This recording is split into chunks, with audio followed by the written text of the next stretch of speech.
Taigi esu labai džiaugsmingai sugrįžus į Lietuvą. Galiu pasakyti, kad Lietuvoje gyvenimas yra labai geras, labai saugu ir be galo graži šalis. Aš įsimylėjau Lietuvą iš naujo. Taip žalia ir tas ruduo, aš rudens nemačiau 6 metus faktiškai. Tai aš einu ten tos lapus, aš fotografuojuos. Tai labai faina sugrįžti. Buvo įdomus įvykis, kad per 3 metus taip pripranti prie žmonių, kad kai buvau oro uoste, nusileidome į Daniją, pirmiausia Kopenhagą, o po to reikėjo į Vilnių skristi. Ir tokie aukšti visi žmonės, galvoju, vietų, visi aukšti ir visi balti. Ir galvoju, o kaip jie mato mane, ruda? Ir turbūt jie mane žiūri, nes aš irgi ruda tokia. Nes aš taip pripratau matyti tik rudus žmonės, tik rudom akim, kad aš taip galvoju, kad aš tokia pat tarp jų. Ir paskui kaip keista, kad tu tokia pat. Tai labai keista, toksai adaptavimas. Labai buvau pasilgus grikių košės, kefyro, surelio. Grikių košę valgiau faktiškai kiekvieną dieną. Juoda duona jėrų. Tai turbūt mėgstamiausias. Vieną kartą net gal 5 tokius kaip didelės riekės ant vieno karto. Nu, tiesiog tikrai labai faina. Ir grįžau iki gruodžio mėnesio, 4 mėnesio, nes jau praėjo 2 mėnesiai. Buvo atostogos su tėvais ir po to aš pradėjau lankyti bendruomenės, kurios mane remia. Ir tikslas yra, kad aplankyti, kad mane pamatytų gyvai, kad klaustų klausimus, kad atgyvintų mano, kaip aš atrodau galų gale kaip tarnystė. Ir po to gruodžio mėnesio aš vėl 16 dieną įskrendu ir vėl 3 metam. Po 3 metus skaičiuojam, nes yra labai brangu grįžti, bet galo brangu grįžti. Ir laikas prabėgo taip greit, rutina ir tų darbų tiek daug, kad tiesiog nebūtų įmanoma, kaip, pavyzdžiui, amerikiečiai tarnautojai ten per metus 2 kartus grįžta į savo šalį. O į Lietuvą čia jau tolokai mes čia gyvenam.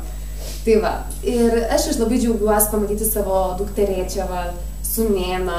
Sūnėno nebuvau nei kartą mačius, jam beveik 3 metai. Jisai vaikšto ir mano mama sako, tai va, pažįstu tokia teta Jolita, jisai, aš nenoriu, nes manęs nepažįsta. Tai dabar susidraugavom su Dovydu, tai dabar laukėsi mano brolis antro berniuko, tai matysiu gimusi. Ir vėl aš važiuosiu, grįšiu, vėl vaikšto ir kalba. Tai toksai tokia kaina, vat kartais prieina toks ilgesys, kad nematai. Grįžti mano dukterėčiai 1 klasę eina. O palikau 3,5 metų. Ir galvoju, kaip gali būti. Yra tam tikra kaina, kurie mokė. Ir dėl saugumo, ir dėl šeimos, ir dėl savo pačios kalbos, dėl maisto, dėl labai daug dalykų. Tai esu labai dėkinga Dievui už tą laiką. Labai greitai laikas prabėga, bet naudojos kiek tik galiu. Tai ačiū Jūs, kad priėmėt, ačiū, kad Jūs tarnaujat Meksikui. Galbūt ne fiziškai būnant, bet su Jūsų aukomis ir maldomis. Tai yra neįmanoma, kad mes visi važiuosim į Meksiką, reikia Lietuvoje kažkam likti ir tarnauti. Bet yra Dievas, kam uždeda ant širdies ir Jūs esat bendrininkai to vaisiaus, kas yra ten ar visame pasaulyje iš tikrųjų. Tai aš esu labai dėkinga. Ir daugiausiai mes dabar žiūrėsim į viršų, gal paskui galėsit paklausti porą klausimų, o paskui prie bendravimo pakalbėsim daugiau. Taigi, aš jau, kaip sakiau, 5 metai, prieš 3 metus paskutinį kartą buvau Lietuvoje. Įdėjau Meksikos vėliavą, kaip realiai su gyvatė burnoje tūpantis akmens. Ir čia labai įdomus faktas, čia yra jų vėliava. Kai mes turim labai daug Lietuvoje legendų, ir ten ir Gedimino pilies, ir visa kita, tai lygiai taip pat jie turi tas legendas. Ir būtent įdomus faktas apie šią vėliavą, kaip jinai susiformavo, kad vienas indėnas keliavo ir sako, matė viziją, kad kur bus realiai su gyvatė burnoj ir ant akmens tupės, ten jis pastatys miestą. Nu, jisai keliavo ir pamatė realiai tupantį akmens su gyvatė. Ir pastatė Meksiko miestą. Patį didžiausią, vienas didžiausių pasaulio miesto, Meksikos sostinė. Bet kur realiai tupėjo, buvo išdžiūvęs ežeras. Tai faktiškai Meksiko pats didžiausias miestas, vienas pasaulio didžiausias miestas yra pastatęs ant išdžiūvusio ežero. Ir dabar visas Meksiko miestas po truputį sminga. Ir yra viena bažnyčia, kur yra rodo koks nuolydis nuo to tikro pagrindo. O kai mes dar turim tos žemės drebėjimus, senesni pastatai Meksiko mieste labai greitai apgriūna, nes pagrindas yra tvirtas. Tai faktiškai tas miestas ateityje tikiuosi, kad neturės kokios katastrofos, nes gruntas ir būtent jų vėliavoje atsispindi tas pats faktas, ar ne? Man kažkaip pasidarė labai įdomu ten. Aš gyvenu Pueblos mieste, kuris yra 2,5 valandos nuo Meksiko miesto. Ir mus skiria šitas veikiantis ugnikalnis. Ir šalia yra kitas kalnas ir reikia apvažiuoti, yra keliai ir mes apvažiuojam 2,5 valandos ir ten yra Meksiko miestas. Pueblos mieste apie 5-6 milijonai gyventojų, nors jie nelabai sutarė. Vieni sako 2 milijonai, kiti 6 milijonai, gal jie priemiščių skaičiuoja, bet tikrai tiek, kiek Lietuvoje žmonių skaičių ir dar daugiau yra to pačiam vienam mieste. Turim veikiantį ugnikalnį, kas yra labai egzotiška man kaip lietuviai, nes mes nei kalnų turim, o čia ir jisai veikiantis. Tai būna dažnai, kad eini gatve ir jisai matosi tas ugnikalnis iš visų, iš bet kur esi. Ir jisai taip kaip atominė bomba, bet taip va, ir spjauna tas dūmus. Ir taip tik sustoji ir žiūri. Ir vieną kartą atsikėlėm ryte ir buvo viskas mieste nuklota baltai, kaip būtų prisnigta. Ir tai buvo vulkaninės dulkės, kurios iškrito. Ir tai buvo katastrofa, žinokit. Žmonės nelindo iš gatvių ir jeigu reikėjo eiti su apsauga. Ir tai iškart visi turėjome akių uždegimus, nes vulkaninės dulkės yra pavojingos. Plaučių ten komplikacijas. Ir vėjas buvo, tai tokia, žinokit, kaip smėlio audra, o akis graužė, tiesiog lašinom, plovėm akis, tiesiog, ir sakėte, jeigu jūs įsivežtų, tai ten mus nuklotų pelenais ten gerokai, tai aš sakau, tu tik neįsivežtų, tu tik neįsivežk.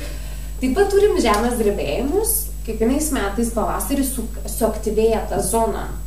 Ir mes gaunam tik atgarsius, židinys niekada nebūna Pueblos ar Meksiko mieste, bet ateina geri atgarsiai, kad būna taip sėdi ofise ir dabar telefonai labai išmaningi ir ten praneša, bus žemės drebėjimas ir mes taip, katė. Ir taip pradeda viskas judėti, bėgam! Ir tai yra egzotika, žinokit, iš pradžio aš jų labai norėjau, nes niekados nepatyręs, o paskui, o Dieve, apsaugok mus, nes vis tu prarandi pusiausvyrą tuo metu, nes žemė išsibalansuoja. Ir tik tai svaigsta galva ir tu tik matai, kad stulpai viskas juda, nu, yra baisu. Jeigu būtų žemės drebėjimas, kaip aš Japonijai, tai yra trauma visam gyvenimui, žinok, tikrai yra trauma, nes jeigu toks tave taip supurta, kad atrodo, baikitės, nu, toksai įdomus, bet pavasarį būna tas aktyvėjimas, kur dar visi ten skorpionai ir ten tik biški toliau pavažiuoja ir gyvačių yra, ir vieną kartą mes kopiam, yra šalia kalnas, mes kopiam į papėdę ir mes kopiam, čia einam ir sakom, čia barškolių yra, ir aš taip, tik dabar man tai sakai, mes jau kalne, aš taip jau, kad pas juos yra tokių dalykų, kur mūsų lietuviškas protas nėra pritaikytas, nes aš nežinau, net, pažiūrėjau, jeigu juda, vieną kartą 4 rytą atsikeliu ir yra žemės drebėjimas, tie virpesiai stiprus, ir aš tik įsikabinu į lovą ir galvoju, nebėg, ką man dabar daryti. Tai jisai nusiramino ir paskui visi Facebook'e žemės drebėjimas. Ir aš taip, nu jo, galvoju, nes nesam pripratę prie tokių dalykų ir nežinai kaip reaguoti. Bet čia tokia egzotika gyventi visam pasaulio kitoj pusėje, ar ne? Pats miestas yra labai strateginis miestas, nes labai daug studentų, atidaryta Volkswageno gamykla, Audi, tai per daugiau užsieniečių atvažiuoja. Bet Meksika yra katalikų žemė. Jeigu, pavyzdžiui, indėnai atneša savo šamanizmus ir visą kitą, ir kas yra labai daug indėnų, čia irgi gatvėje gali matyti. Tokios, aš, žinokit, labai gero ūgio ten, aš Lietuvoje labai maža, bet indėnai dar iki čia ir jie nelibūtai. Tai aš taip pasižiūriu, aš aukšta dar, tokia egzotika, ir jie ateina pardavinėti savo, pavyzdžiui, kaime pasigaminę iš rankų, jie pardavinėja gatvėje. Tai tam mieste labai didelis kontrastas tarp labai turtingų žmonių, kur į rajonus net įvažiuoti negali. Ir indėnų, kurie sėdi gatvėje ir pardavinėja savo margus dalykus. Ir taip visas miestas tos kontrastingas. Ir labai daug katalikų bažnyčių, pas juos yra tikima, kaip mūsų ta Marija, pas juos yra mergelė Guadalupe. Tai jų, pavyzdžiui, gruodžio 12 yra eisenos ir šventės, bet taip biški per, pavyzdžiui, lapkričio 1 yra mirusių diena. Tai Meksikos namuose pas katalikus visą laiką yra altorius, pavyzdžiui, vaisiai, vynas, ta mergelė, koks nors, ir jų negalima. Aš galvoju, ką padaryti, jeigu suvalgyčiau naktį, ir galvoju, kad tikrai suvalgyčiau. Tai sako, net nejuokauk taip, čia apskritai, čia yra šventas pas jiems dalykas. Ir, pavyzdžiui, buvau susidūrus su mafija, atsitiktinai, ir tada mečiaus kaip gyvenime, nesumeldžius savo gyvenime. Tai, pavyzdžiui, ant vienos pusės yra kaukolė ištatuiruota, aš kitos Guadalupe ištatuiruota. Tai jis gali nueiti nužudyti žmogų, bet per žiemos pabučiuos savo Guadalupe, aš tikiu. Tarsi, kad tas religingumas yra stiprus, bet jis neišgelbsti. Ir jis nei čia gelbsti, nei ten gelbsti. Ir tam mieste aš visą laiką laikaus, yra be galo didelis kamščiai. Jeigu mes galvom, kad Vilniuje yra kamščiai, mes jų neturim, žinokit. Meksiko mieste 1 valandą, 3 ar 6 ryto kamščiai. Dieną visą laiką kamščiai. Ten amžinai kamščiai. Tai mes, tik sakau, man Lietuva tokia mažutė po tokių galingų miestų. Ir dažniausiai aš tam mieste ir laikausi ir darnauju tam mieste. Tik tais parodyti trumpam, kad jūs susipažintumėt irgi, kad Puebla yra centrinė Meksikos dalis, yragi Guatemala, Belize, tai yra pietinė ir viršui yra, ne, iki pat viršui dar nesimato. Tai faktiškai mes sakom, jeigu esi viršui, nuo Amerikos yra labai didelė įtaka, tai ten ir parduotuvės kaip Amerikoje turi ir labai didelis nusikalstamumas ten, nes per sieną visi pabėgėliai bėga. O pietuose irgi yra gražiausiai paplūdimiai. Tai ten net doleriais gali atsiskaityti. Jeigu nori tikrai Meksikos pamatyti, tai va ta dalis, kur aš gyvenu, nes ten nėra tokios didelės įtakos.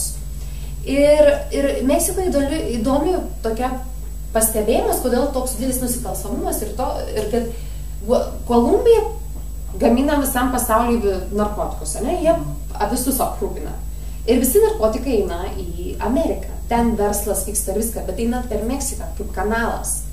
Pabėgėliai iš Salvadoro, iš Honduras, centrinė Amerika, irgi jie bėga visi į Ameriką kaip išsvajotą žemę, bet irgi bėga per Meksiką.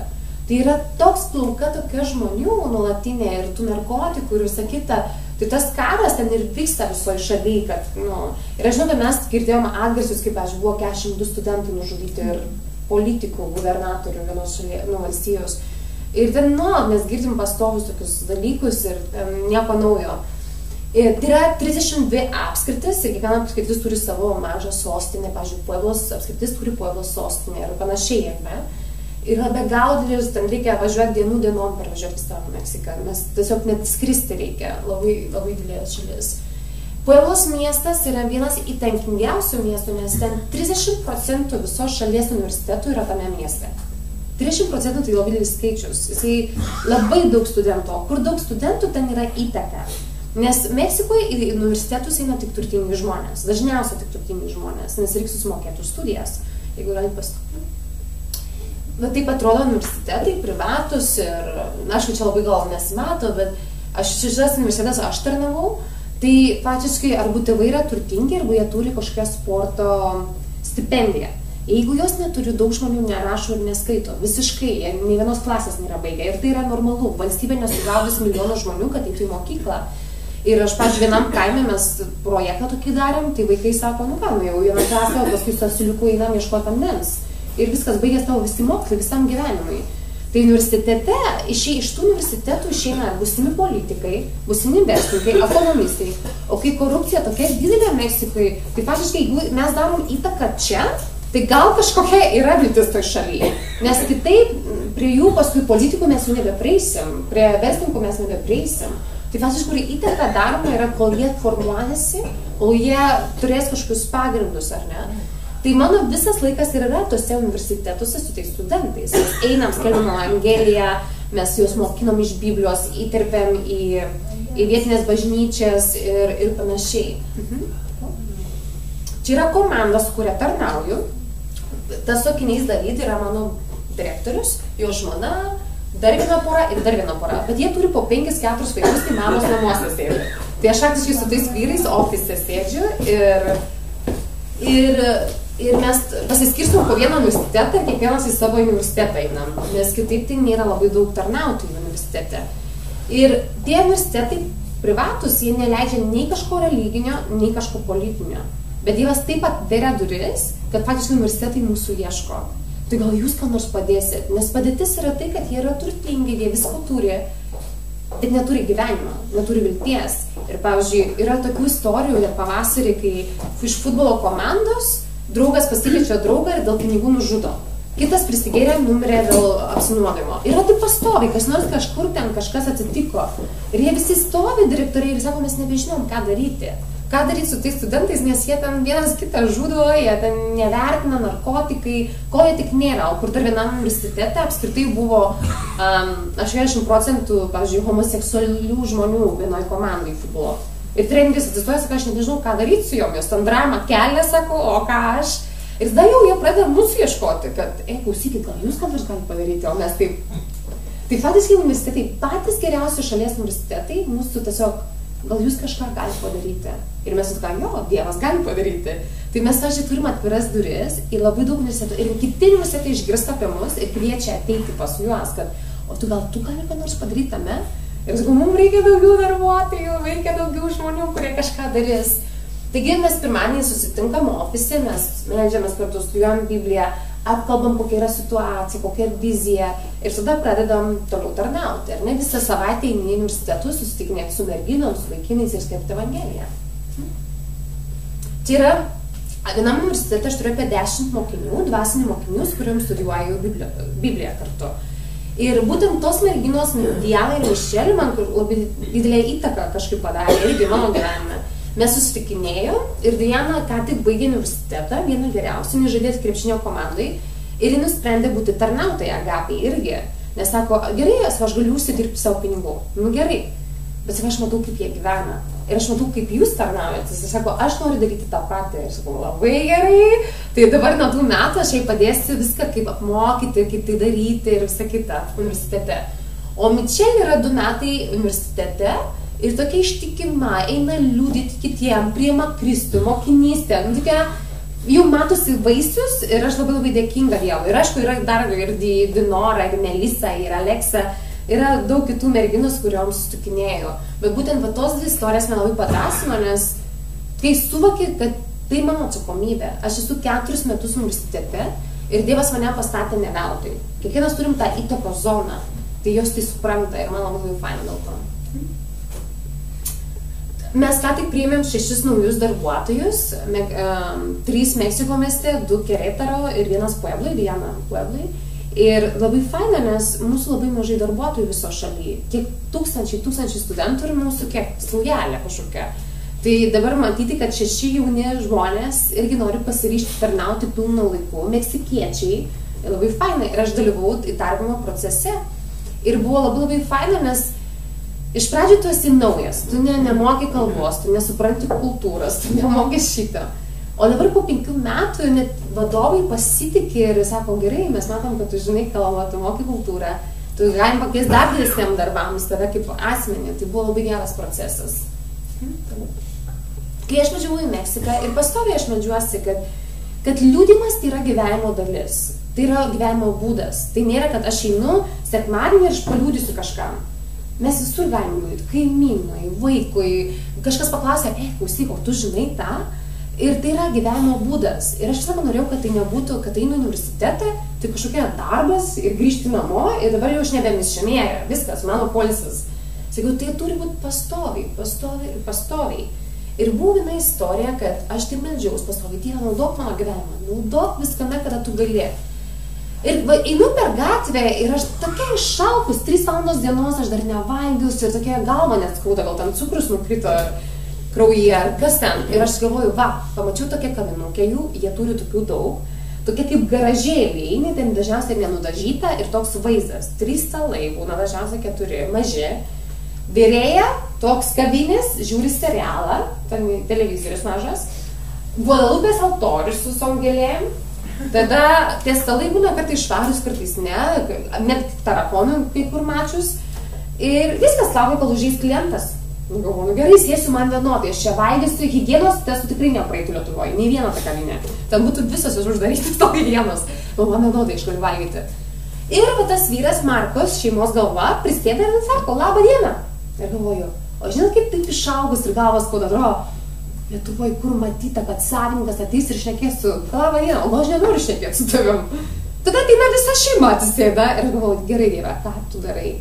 Ta kartą mes šnekėjom 2 valandas ir visa šeima priėmė Kristų. Ir visus metus aš eidavau iš universiteto, bėgdavau pas juos į tą kavinukę, kai jau tų klientų nebebūdavo ir mes studijuodavom Dievo žodį. Ir buvo labai faina patirtis, nes taip, jie nemoka tos Biblijos atvers, jie nežino, kur tai yra. Ir viens kitam padėjo, palauk, čia Jono Evangelija. Ir darydavo namų darbus. Ir taip, taip faina buvo iš tikrųjų matyti vieną šeimą. Ir paskui kiekvieną kartą pasikeisdavo žmonių. Tai faktiškai toks susirinkimas būdavo penktadienio vakarais ir buvo labai gera patirtis. O kita patirtis lygiai taip pat buvo name, kur aš gyvenau, tai yra nuosavas namas, šeimininkai gyvena 1. aukšte, yra laiptai ir 3 maži butukai. Tai reiškia kambarys su vonė. Ir tam pačiam kambarį tokia maža dujinė. Tai faktiškai virtuvės tikrai nėra. Tam pačiam kambarį tu gaminės, bet čia lova ir tualetas. Ir tokie 3 butukai. Kai aš atsikraušiau, sužinau, kad mano šeimininkai yra mormonai, o mano kaimynai yra gėjai.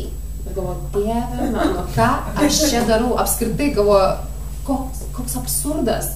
Ir tas, pavyzdžiui, vienas kaimynas pasikvietė savo tą meilę gyventi su juo.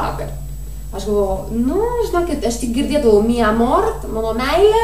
Vieną kartą turiu darys, vienas be meilės stovi, atsisveikina su kitu ir aš galvoju, siaubas, Dieve.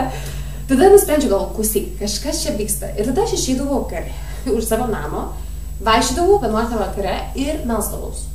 Melsdavaus už kiekvieną namą, melsdavaus. Ir visa šeima jos priėmė Kristų. Iš mormonų perėjo į krikščionybę ir sako, aš jaučiuosi kaip man, kad būtų nuplėštas tas skydas, mes iš vis net neturėjom jokio tikėjimo. Ir dabar jinai studijuoja Bibliją, eina į moterų susirinkimus, keičiasi šeima. Ir su tais gėjais aš galėjau šnekėti apie Kristų ir susiraugavom, vienas įsikraustė ir visą tą Jultę galėjom pasišnekėti. Tai matyti, kaip, pavyzdžiui, vienas kaimynas šalia, kur gyveno, ten visi namai nuosaviai yra sujungti. Ten nėra atskirų namų. Nebent turtingi pasistato vilas. Bet normalūs namai yra visi surinkti dėl ploto, aš nežinau. Tai vadinasi, tu dalinės tavo namas nuosavas, dalinsis sieną su kitu namu. Ir kai aš lipdavau laiptais iš antrą aukštą išeiti, aš net matydavau tą tamsų langą kaimyno namo. O pasirodo ten vyras, architektas ir jo žmona, kuri metais sirgo labai sunkia depresija, kur faktiškai ją reikia užrakinti. Tiesiog vaistai ir aš nežinojau to. Aš jį matau vaikščiant su šuniu. Ir vieną kartą jinai užrakino jį lauke. Tiesiog jis į namus nebegali įeiti. Ir jinai laužtasi namus, ir jinai sukvailioja, jai blogai. Ir taip metais, tik nežinai, ir tas tamsus langas, kur matydavos, jinai ten yra.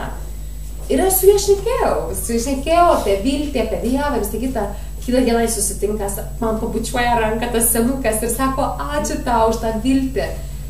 Paskui išvesdavau šunį namo, mes susirinkdavom ten kaip šunų, nežinau, bendrija susirinkdavo, šeimininkai šnekas, tai šunys draugauja tarpusavį.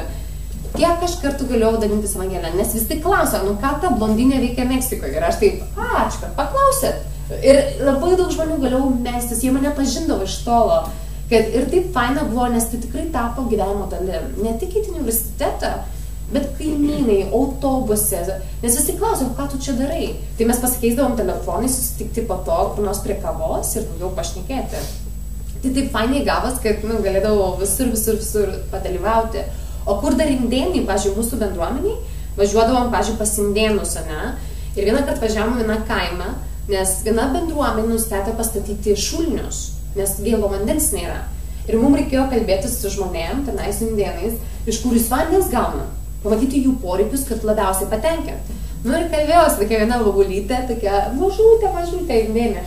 Ir sako, mes turim švaraus vandens. Aš taip, sakau, o kur jis yra? Ir tokį upelį parodo tokią srovelę, ten šunys, varlės, viskas, šiukšlės, apskritai ten viskas. Tai valom švarus vanduo. Tai mes galėjom ir su jais paliūdyti ir pašnekėti. Ir paskui ta organizacija krikščioniška statisto šunius, kad jie turėtų to vandens. Nes kiti žmonės socialiukais eina ir tik vieną kartą 8 dienom gauna vandens ir turi išsidegti su to vandeniu. Į kitą kaimą su mano bendruomenė važiavom irgi, kur yra 1200 žmonių, 500 vaikai gatvė. 500 vaikai gatvėse gyvena. Nes vyrai važiuoja ieškoti darbų, jie grįžta, moteris pastoja, jie išvažiuoja ir daugėja kaimas. Bet vaikai gatvėse nei poros batų neturi. Utėlena aptekę. Žinokit, vienas toks augina mažesnį. Atsieina mano broliukai batų turi, nesvarbu didelį, nesvarbu ką nors, nes ten šalta tose kalnuose. Net ne lediniai kalnai, bet tokios kalvos, bet ten sušala ir mes nešėm ir paklodės, ir kaldras, ir batus, ir kirpo plaukus iš mūsų bažnyčios moteris, tos visus utėlėtus vaikus, mes darėm mokyklėlės. Ir kai taip pamatai tokius dalykus ir galvoji, ir kartais studentus tos turtingus vežamės, kad pamatytų, nes jie kartais net nežino, net už savo miesto ribų nežino, kas vyksta Meksikoje, nes jie savo tam burbulę gyvena ir kokia įtaka, nes jie galvoja, o kur Dievas visame tame, mes galim liudyti. Tai toliau. Ir viena iš tų istorijų, kas buvo man, viena iš labiausiai padarančių istorijų, yra Artūro, tas juoda Maikė, buvo tame kaime, indėnų kaime. Ir jis prieina ir sako, tu Agapijai tarnauji, sakau. Ir jis papasako savo istoriją. Jisai prieš 10 metų priėmė Kristų per Agapės tarnystę, kai buvo studentas. Susituokė 2 vaikai, atitolo nuo Dievo, verslą pradėjo Ir visą laiką klausėsi, kai Dievas sako, Artūro, sugrįž pas mane. Jis sako, aš toliau tęsiu tą darbą, Artūro, sugrįž pas mane. Nieko, toliau biznis, ten verslą, ten visą kitą. Ir vieną kartą su draugu nusprendžia nusipirkti turistinį laivą Amerikai, nes Amerika kai kaimynai su Meksika. Jie ten nuvažiavo, aš nežinau kaip, jie pasiėmė labai didelę paskolą, nusipirka tą laivą ir grįžtant Golfo srove, tas laivas nuskęsta, kaip Titanikas. Milijonai skolos, jie gal 6 mėnesius gydėsi traumas, kuris patyrė, nes juos išgelbėjo. Bet jie buvo taip sužaloti ir kad išgyti. Aišku, jaunam vyrui, 2 vaikai šeima, liko milijonai skolos. Ir tokia trauma. Apart to išgyja ir jisai susirga genetinė liga metams, iš lovos nepasikelia. Pačios ląstelės atakuoja kitas ląsteles. Ir viskas. Ir daktarai nieko negali daryti, genetiškai kažkokia liga. Metus liko lovai. Skola milijoninė ir nedirba. Ir žmona su 2 mažais vaikais. Ir sako, aš sakiau, Dieve, jeigu tu mane išgelbėsi, aš tau tarnausiu. Jisai vieną dieną išgyja, va taip, visiškai išgyja, daktarai sako, mes nieko nerandam tavyje. Tu išgyji po metų visiškai, jisai vaikšto, atsistatė. Ir bažnyčiai išgirsta apie mane. Yra Jolita, kuri tarnauja Agapiai, būtent kur jisai priėmė Kristų kaip studentas. Ir jis tada būtent tam kaime su tais vaikais, kai mes tam kirpom plaukus, darėm mokyklėlę, dalinom batus ir kaldras, jis priėmė, sako, tu esi iš Agapės, sakau, aš noriu tarnauti, sakau, prašom.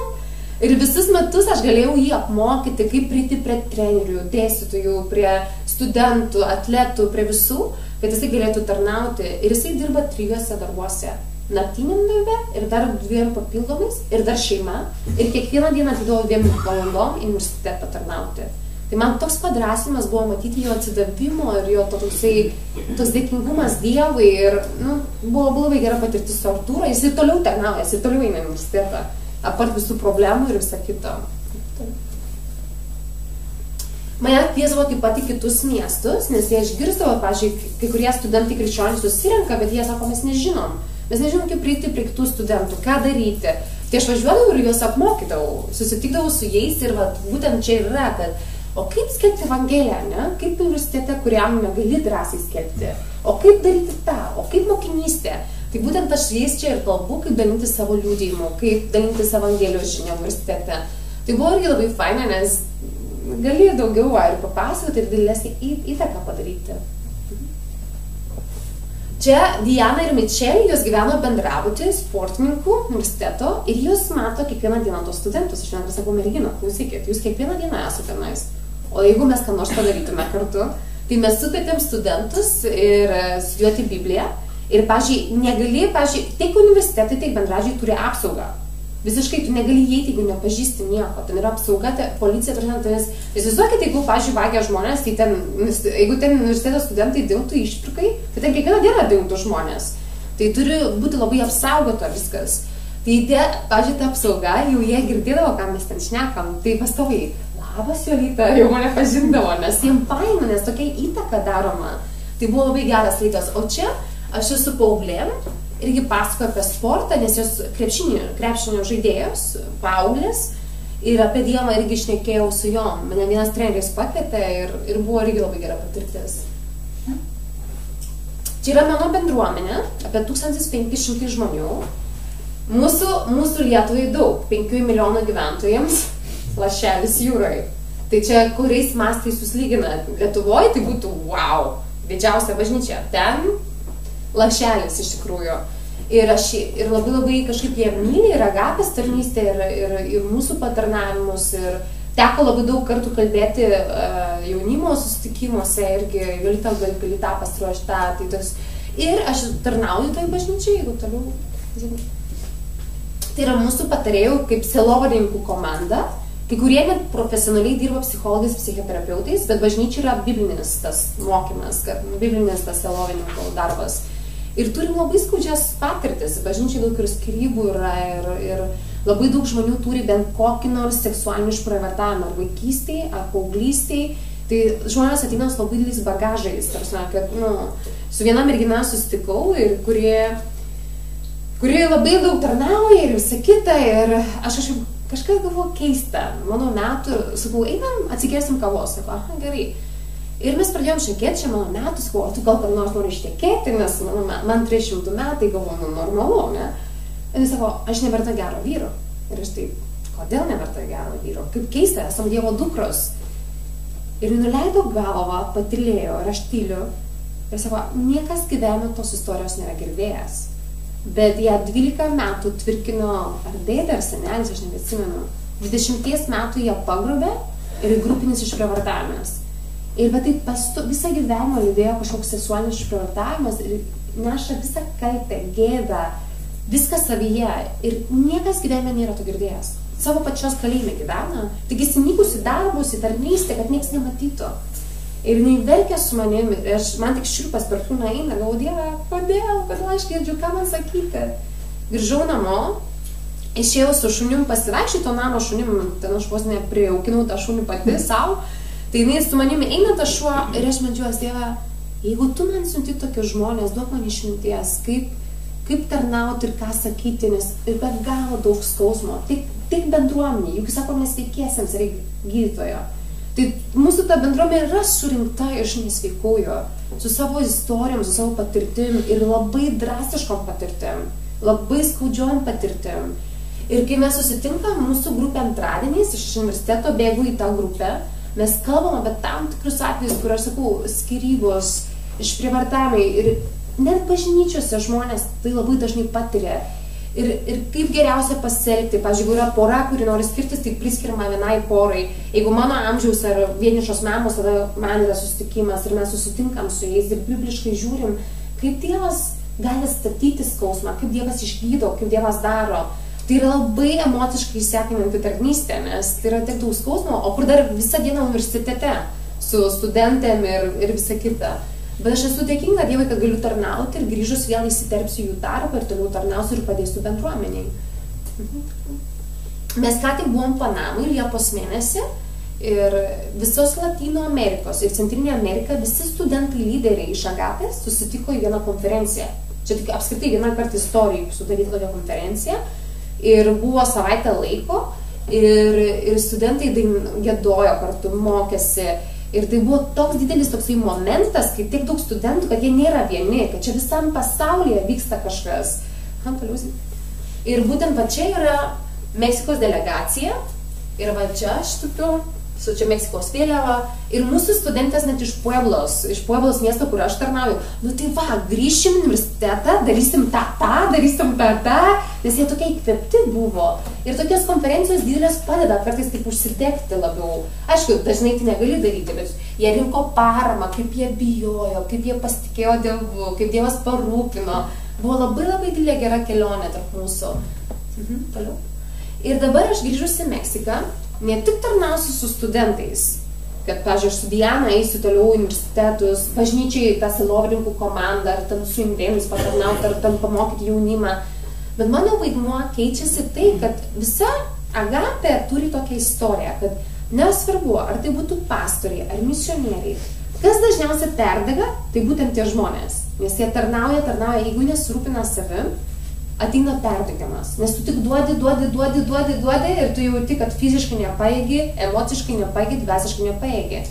Būtent Meksikoje Agapė ir buvo daug istorijų tokių, kai žmonės išėjo perdegę visiškai. Nes tu 24 valandas kiekvieną dieną gali tarnauti ir nė vienos mažo nepasirodus. Ir visada bus ką veikti. Bet tokio žmogus, kuris pasirūpintų tai žmonėmis ir klaustų, nu kaip tu laikaisi, ko tokios tu pagalbos reikia? Gal tau reikia biškai tvarkaraščius susitvarkyti, gal tu čia apie 15 valandų kiekvieną dieną dirbi. Tokio žmogus nėra pas mus Meksikoje. Ir mes matome labai skaudžias istorijas.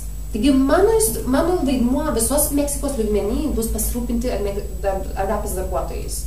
Ne tik savo universitetai, ne tik bendruomenė, bet pasirūpinti visos Meksikos darbuotojais. Ypač šiais naujais darbuotojais. Nes turi daug energijos, šiandien darysim.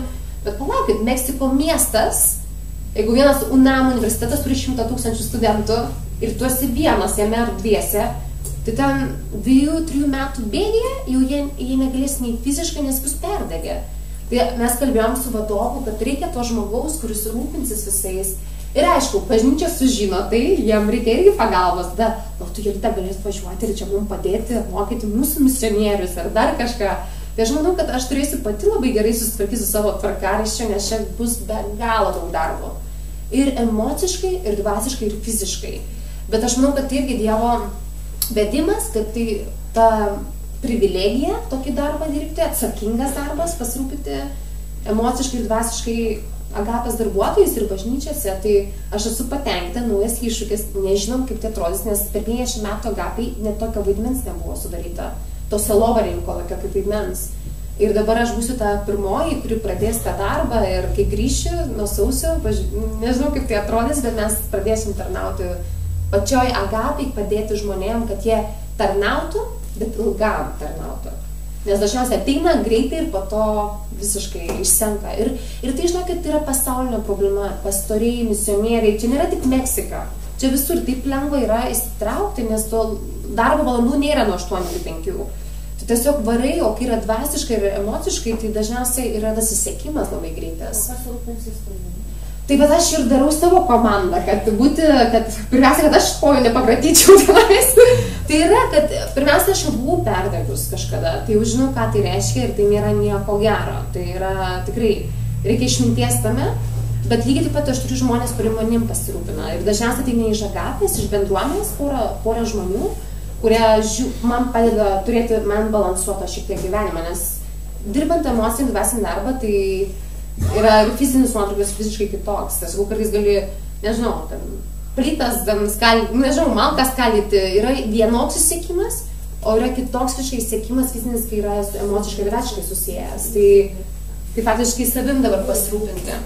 Ir dar viena naujiena, kad aš pradėjau draugauti su vienu vaikinu, jo vardas yra Gabrielis. Ir jis iš mūsų bendruomenės, jis gėda bažnyčioje, paskui jeigu kam įdomu, turiu, kuris ten gėda ir visą kitą. Ir jam 36 metai, man 32 ir, aišku, nebuvo vedęs, šeima tikintieji, visą gyvenimą tikintysis, gėda, važiuoja tarnausiu indėnais, jis pats yra kilęs iš indėnų, Totonako, ir kalba šeimoje Totonako kalba. Ta ispanų kalba, net nepagrindinė tenais, kai yra kaimų, kur atvažiuoja, ispaniškai nieks nekalba. Kalba tzotzil, nautų, azteko, skirtingom dialektais ir kalbom net kai kurios yra kalbos. Taip aš jie namuose, kai aš juos aplankau, kartais tėvai pradeda šnekėti Totonako ir aš tai, kokia čia kalba, labai sunkiai kalba, net nežinau kaip. Ir mes draugavom nuo balandžio mėnesio, nes būti misionierė nereiškia, kad tai yra kažkokia kryptis, viena kryptis. Tai yra gyvenimas ir kad aš esu jauna mergina, kuri nori turėti šeimą ir tarnausiu šeima ir tai labai normalus žingsnis. Kodėl aš sakau bendruomenė ir savo rėmėjams? Todėl, kad gyvenimas nėra į lėkštutes sudėliotas, tai yra apimantis gyvenimas, kad mano emocinis gyvenimas, tarnystė, viskas yra kartu. Ir aš prašau melstis už mūsų draugystę ir kad Dievas rodytų, pakol kas labai gerai draugavom.